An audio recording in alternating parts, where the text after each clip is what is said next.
This is a reading from a blog post called Niche. Your niche is the only thing the universe wants for you. In other words, your niche is you. It is the reason you exist, and you are the reason for it. Damp black earth underfoot of the bog, horsetails shouldering the winter trail of gnat-swirling clusters that move above the metropolis spires of primeval green, cool in the shade of understory.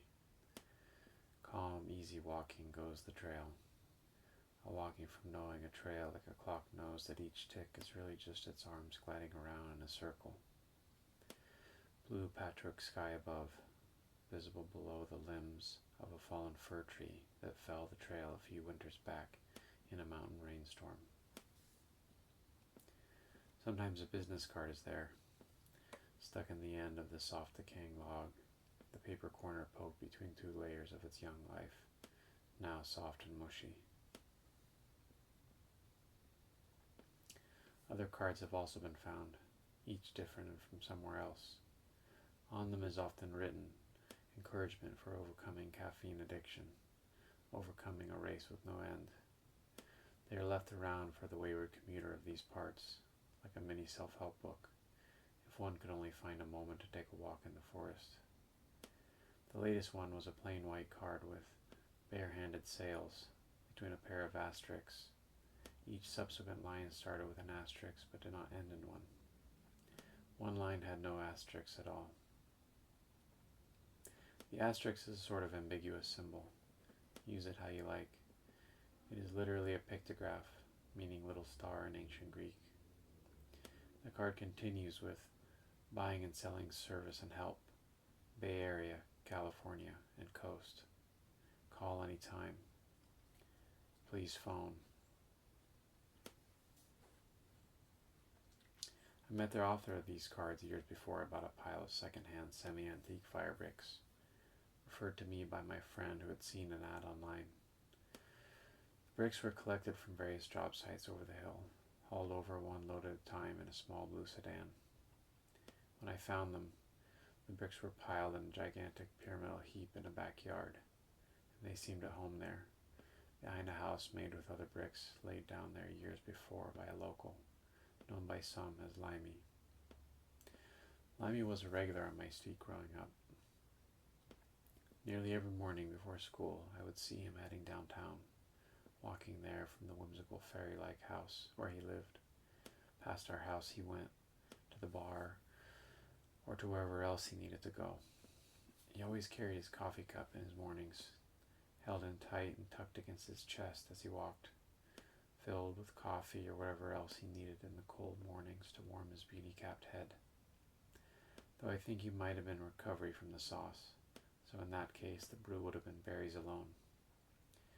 He was in one way the purpose for the Fairy House. It was known as an informal shelter for the old whiskey tooth and locals who in other places might have been left on the street. Though his by-name might have other origins, his use of lime mortar as a stonemason in this mountain valley is at least a good coincidence. It was the same lime he used to surface Mayan pyramids to make them white, and Limey used it in his mortar to lay red brick, often ornamented with abalone shell, collected from the shore, or maybe the flesh of which he was paid in. This was long before the abalone fishery was closed indefinitely, a mollusk once easily found and collected by hand in the rocky interdidal, just a short trip to the coast. This shell was his characteristic motif, still seen adorning brick chimney in these redwood mountains. So there I was, behind a house built by Limey, sifting the conical pile for double-length fire bricks, the kind you can't find anymore. A brick collector I had become myself, and a stonemason of sorts soon enough. When I gave away my paper money for bricks, we shook hands, barehanded. The next time we talked, I was working on a small sailboat I had acquired and brought across the Golden Gate. It was heading back with me to the mountains to mend its rotten core. Riding high on the big red bridge, I had no clue The VW bug tire in the trailer was rotten in its own way. Only a husk remained on the rim by the time I took my final mile into town. One warm afternoon, I was working on the boat. He was passing by and said this to me. There are two magical moments when owning a boat: when you get it and when you get rid of it. The following encounter was near the top of a mountain. He walking an old black bike and his old black dog. As we parted ways, it was said, 3D print a 5-foot tall coffee cup because that's where we're headed. Sometimes I can almost see time go by here. Some say this place is like a wormhole. With each new piece of the puzzle, I find nowhere to fit. I think that's the idea. There is this sense of ingraining into a niche that will remain obscure, though it's starting to feel like home again.